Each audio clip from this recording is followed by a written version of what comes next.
Would you fly on a plane that hasn't had a real safety check in 20 years? In Iran, millions of people do every single day.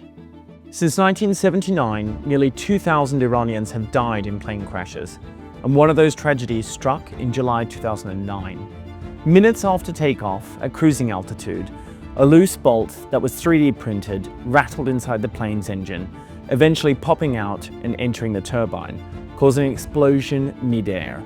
It fell to earth in pieces, killing all 168 people on board, including Iran's entire youth national judo team. The aircraft that day was 28 years old, and one of its engines was years overdue for replacement. But under international sanctions, Iran couldn't get a new engine, so the plane kept flying, gambling with physics, a bet that was bound to fail. Tragedies like this aren't freak accidents. Rows of silent aircraft sit stripped of engines, landing gear, and cockpit electronics, and over 90% of the parts keeping Iran's planes airborne are unofficial, smuggled, improvised, or scavenged. Airlines have even resorted to buying old aircraft just to tear them apart for spares. In maintenance hangars, mechanics perform minor miracles. They hand machine metal parts in makeshift workshops, 3D print replacements, and salvage electronics from scrap jets. It's engineering in the shadows, born from desperation and ingenuity. Iran's active passenger planes average nearly 30 years old, and some have been flying for over 40 years. Every takeoff is a gamble that the patchwork of fixes and scavenged parts will hold together one more time. In 2015, a brief ray of hope appeared. Sanctions were lifted under a nuclear deal, and Iran's airlines promptly ordered 200 new Airbus and Boeing jets. The country dreamed of finally replacing its flying antiques with modern planes, but that hope was cruelly short-lived. Before most of the new aircraft could be delivered, sanctions snapped back into place. Only 16 of the 200 jets ever arrived. The rest were cancelled. Iran's airlines were cut off again, stuck with the same decaying fleet and no access to parts or support. The brief dream of renewal collapsed back into the familiar reality of decay and danger. Even so, millions of Iranians board these zombie planes every day. Not because they're fearless, but because they have no other choice. Iran is huge, 1.65 million square kilometers, about the size of Western Europe, covered by deserts and mountain ranges. High-speed rail doesn't exist and major highways are few. Traveling long distances by land can be grueling or impractical. For many, flying is the only way to reach family, jobs, or medical care. Air travel here isn't a luxury, it's a lifeline. Consider the journey from Tehran to Mashhad. It's 926 kilometers across the country. By train or car, it takes around 12 grueling hours over mountains and desert. By comparison, a similar distance in Europe, let's say London to Glasgow, takes only about 4.5 hours by train. But Iran has no high-speed trains and few safe roads, so the only practical choice is a 90-minute flight. When the alternative is a half-day-long slog, even a creaky old plane held together by scavenged parts starts to look like a better option. Iran has 85 million people, but only about 150 operational passenger jets. By comparison, the UK, with a much smaller population, has over 1,000 planes. With so few planes, the ones Iran has are run ragged. It's a routine for a single jet to fly several routes in a day and then take off again at dawn after only a perfunctory check. There's no slack in the system. If one plane needs unscheduled repairs, flights get cancelled and travelers are stranded. Picture yourself on one of these flights. It's 30 years old and already flew 2 trips earlier that day. The cabin is packed and the mechanics only had a few minutes to inspect an oil leak before sending it back into the sky. Iran's isolation becomes even more obvious when you try to fly abroad. There are almost no direct long-haul flights on Iranian carriers. If you want to try to fly from Tehran to London or New York, there's no non-stop option. You must connect to a foreign hub. For example, you might hop to Istanbul or Dubai first, then switch to a foreign airline to reach Paris. In short, to get to most far-off destinations, Iranians end up relying on someone else's airline. With Iran's own airlines largely sidelined, foreign carriers have taken over its international air travel. Iran Air and a few smaller carriers are mostly stuck flying short hops close to home. Their aging jets just can't handle the long routes. So foreign airlines now carry the lion's share of Iran's international passengers. Nearly 65% of international air travel to and from Iran is on foreign carriers. Turkish Airlines alone carries about 12% of Iran's overseas passengers, while Gulf carriers like Emirates and Qatar Airways take much of the rest. Iran's neighbors have become its de facto long-haul airlines. This arrangement is both vital and humiliating. On one hand, foreign airlines make a fortune off Iran's predicament, earning billions of dollars each year ferrying Iranian travelers on modern jets. But on the other hand, without them, millions of Iranians would be grounded at home and unable to see the world. For Iran's airlines, it's a bitter reality. They watch from the sidelines as foreign planes carry most of Iran's international travelers. It's a painful reminder of how sanctions have clipped the wings of Iran's once proud aviation sector. It's a tragic irony. A proud nation's people are forced to rely on foreign airlines to see the world because their own fleet is now little more than a flying Cold War museum. The cost of this isolation is paid in lives and dignity. Nearly 2,000 Iranians have died in plane crashes recently, and each year billions of dollars that could have revitalized Iran's airlines flows overseas. This is how Iran keeps its zombie fleet flying, through desperate ingenuity and necessity. It comes at a heartbreaking price in safety and sovereignty. A single unused boarding pass shows the price. Shirin's fiancé grabbed a last-minute seat, waved from security, and vanished into the midday glare. 90 minutes later, the jet shattered over the desert. The single-engine disc that killed it should have been replaced years earlier, but sanctions turned the part into contraband. Inside a hangar at Mehrabad, a mechanic files a saw-toothed turbine blade by hand, signs the logbook and jokes that the rivets are held together by faith. The blade he needs is $7 off Boeing's shelf, but by the time that smugglers walk it through Dubai and Yerevan, it can cost $500, if it lands at all. Yet the gates stay packed. Iran's roads kill about 18 people per 100,000 each year, which is almost 8 times the rate in the United Kingdom, so a tired jet still feels safer than a 12-hour mountain drive. Families know the odds, and they board anyway, trusting aluminium older than many passengers on the manifest. Shirin's loss is just one story in a crowded terminal. Why do Iranians still queue for jets they no longer trust? And what keeps those aircraft alive long enough to board? Anywhere else, the fleet would be grounded within months. Iran has kept flying for 45 years. The answer sits in sunny Tehran, where dead Boeings donate organs, and we're about to learn what that miracle really costs. How much can you charge for a bolt that keeps 200 passengers alive? 17 minutes after takeoff, First Officer Mohammad Qasemi radioed "field in sight." It was not. Thick fog smothered Mount Dena, and the ATR-72 was descending 300 meters lower than its flight plan.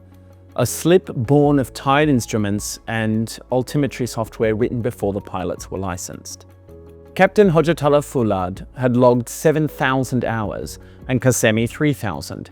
Experience could not offset a 25-year-old frame that had spent 6 years baking in the desert before a hasty 3-month resurrection on scavenged parts. European carriers retire turboprops only after about 25,000 pressurization cycles, and this one had flown past 40,000. 49 minutes into the flight, the ATR struck the granite of Mount Dena at 300 miles per hour. The largest fragment recovered was smaller than a cafe table. Iran loses a commercial aircraft roughly every 20 months, about 10 times the global rate, and Foulad's jet added 66 names to the ledger. For passengers, every boarding pass is a wager that decades-old metal and pirated software will behave for 1 more hour. Yet, only a generation earlier, Iran's flag carrier ranked amongst the safest on Earth, taking delivery of brand new 747s and even reserving slots for the Concorde. So how did a gold standard fleet decay into a lottery of aging turboprops and mountain fog? To find out, we need to rewind to the moment that Iran Air stood shoulder to shoulder with the world's best and watch how the fall began. In 1976, a brand new Iran Air 747 SP rolled onto the Tehran taxiway, fueled for the world's longest non-stop route, 12 hours and 15 minutes to New York. Cabin crew wore Pierre Cardin uniforms, and the airline slogan promised, "We take you there, and we take you back." The architect of that confidence was Lieutenant General Al-Mohammad Kademi, the first Iranian to earn a British CAA license and a rare aviator celebrated for civil rather than military flying. Under Kademi, Iran Air rose to the second safest carrier worldwide, its accident rate trailing only Qantas. The airline had 2 Concordes on deposit, new 727s and 747s arriving monthly, and engineers training shoulder to shoulder with Boeing staff in Seattle. Fast forward to today, and no American airline would lend Iran Air so much as a seatbelt buckle. What wiped the shine off of a fleet that was once queuing for Concorde delivery spots? The answer landed in 1979, and it would change Iran's skies forever. February 1979. In the same month Tehran was selling out Concorde tickets, crowds filled its streets and the Shah fled. Within weeks, Iran Air's boardroom emptied and executives were executed or exiled, and Western pilots broke their contracts overnight. 46 international routes shrank to single digits in 1 quarter, and monthly passenger numbers crashed from nearly 180,000 to under 30,000, a 6-to-1 tailspin in less than 90 days. The shock crystallized on the 8th of November in 1979. Flight IR-1 left New York for Tehran and never returned, diverting to Montreal after the US Embassy siege. No Iran-flagged jet would cross the Atlantic again for more than a decade. General Ali Mohammad Kademi, architect of Iran Air's golden age, did not live to see the fallout. 2 days after martial law was declared, he was found dead at home. The official verdict said suicide, and friends called it murder. Concorde deposits evaporated, and brand new 747s sat idle for lack of crews. And an airline that had been the world's second safest fell off the global timetable almost overnight. For the next 8 years, every Iran-flagged jet flew with combat odds. Mehrabad logged 47 bomb alerts in the first 3 months, and civilian crews learned to corkscrew descents into cratered runways. When runways closed, pilots taxied the injured along taxiways because ambulances could not reach them. The human ledger was brutal, about 1.2 million Iranian casualties, roughly the population of Birmingham, and the airline lost 1 aircraft in every 3 to missiles, ground fire, or cannibalization. Maintenance hangars that once drew foreign carriers were flattened. Veteran captains joined the Air Force or never came home.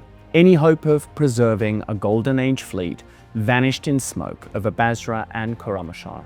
Yet the war's most infamous blow was still to come, delivered not by an enemy, but by a nation Iran once called a friend. The guns would fall silent in 1988, but Iran Air's worst tragedy awaited in supposed peacetime. One flight that would define the airline's fate for decades.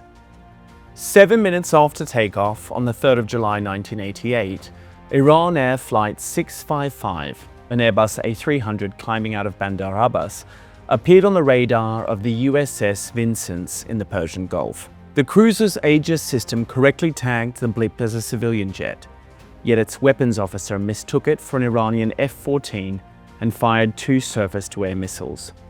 Captain Mohsen Rezaian, a Florida-trained veteran who kept flying Iran's routes out of patriotism, signed off with a calm, "Thank you, good day." At 10:24 a.m., the missile struck, and the aircraft disintegrated and debris rained across 8 square miles of sea. The death toll, 290, exceeded the total number of passengers lost in British commercial aviation accidents over the entire previous decade. Washington offered no apology. President Reagan called the strike proper defensive action, and the United States paid roughly $213,000 per victim, about 1/10 of that of the Lockerbie compensation, and the Vincennes captain received the Legion of Merit. Each 3rd of July, Iranian families take boats to the site and scatter flowers, a solemn reminder that simply being Iranian can be fatal at 28,000 feet. Tehran's grief hardened into resolve. To keep flying, the nation turned to an unlikely savior, a church-going mother from New Jersey who built a multi-million-dollar pipeline for banned aircraft parts, and whose black market miracles would stop Iran's crippled fleet from collapsing entirely. On a quiet street in New Jersey, a church volunteer named Joyce Alabakias was quietly moving $2 million worth of banned jet parts to Tehran. She bought scrap components, labeled them automotive spares, and shipped them through Dubai and sent them on to Iran. When FBI agents finally arrested her, she blinked. But just plane parts. Iran Air needed those parts. A filter that cost $500 in Seattle sold for $5,000 in Tehran. And by the mid-1990s, black market items appeared on 9 out of every 10 maintenance invoices. So when Joyce's pipeline was cut, Iranian engineers turned to 3D printing. In basement workshops, they scanned cracked turbine blades, modeled replacements, and printed them for about $8,000 instead of $22,000. Quality was uncertain, but faced with walking to Doha or trusting a plastic prototype, good enough became policy. One mechanic joked, "We can print everything except time." But our planes never grow younger. Yet printers and smugglers can stretch physics only so far. When every bolt is homemade and every tag forged, is the airframe even legal? One shadow airline claims it has solved that problem, somehow landing brand new jets while Iran Air cannibalizes its own. Its name? Mahan Air, and the mystery fleet that refuses to die. Tehran's main apron looks like an aviation museum, until a pristine Airbus A340 in fresh Lufthansa paint taxis in under the colors of Mahan Air. While the flag carrier struggles to launch 8 antiques, Mahan somehow operates 44 comparatively modern jets. Washington calls it the Revolutionary Guard's private airline, citing flights that drop weapons in Syria, shuttle Quds Force officers across 5 continents, and launder gold through shell companies from Vilnius to the Cape. In a country where one genuine bolt costs $70,000, the fact that a private carrier keeps buying whole aeroplanes raises a blunt question. Why is the shadow fleet better supplied than the national flag carrier? That question briefly vanished. The 2016 nuclear accord lifted aviation sanctions, and Iran signed for 200 new aircraft worth $40 billion, which was the biggest spree since Emirates ordered its A380s. Mechanics wept when the first A321 arrived in January 2017. New planes sent, working seatback screens, overhead bins that actually latched. "I forgot what new felt like," a 30-year-old captain whispered. Iran needs 550 airliners to serve 85 million citizens, but barely 150 still fly. And the fleet shrinks by 8% a year. At that rate, by 2030, commercial aviation in Iran will be a memory. Runways built for 747s will bake empty under 45-degree sun, while mountain passes choke with buses. Across Mehrabad's scrap ramp, more than 100 retired jets now outnumber the 8 still flying. An aircraft graveyard the size of a dozen football pitches. So why does it matter? The weeping mechanic who greeted the first A321 now strips parts from the very same aircraft, proof that hope is recyclable, but new metal is not. Aviation is the circulatory system of a modern country. Ground it and the economy stalls, families fracture and ideas stagnate. When engineers must rely on espionage to replace a bolt, every successful landing becomes a minor miracle. And miracles are not policy. When the last functioning jet finally shuts down, what fills the vacuum? Diplomacy or desperation? For the Sky Digest, I'm Jan, reminding you that altitude is nothing without a safe way home. Cheers.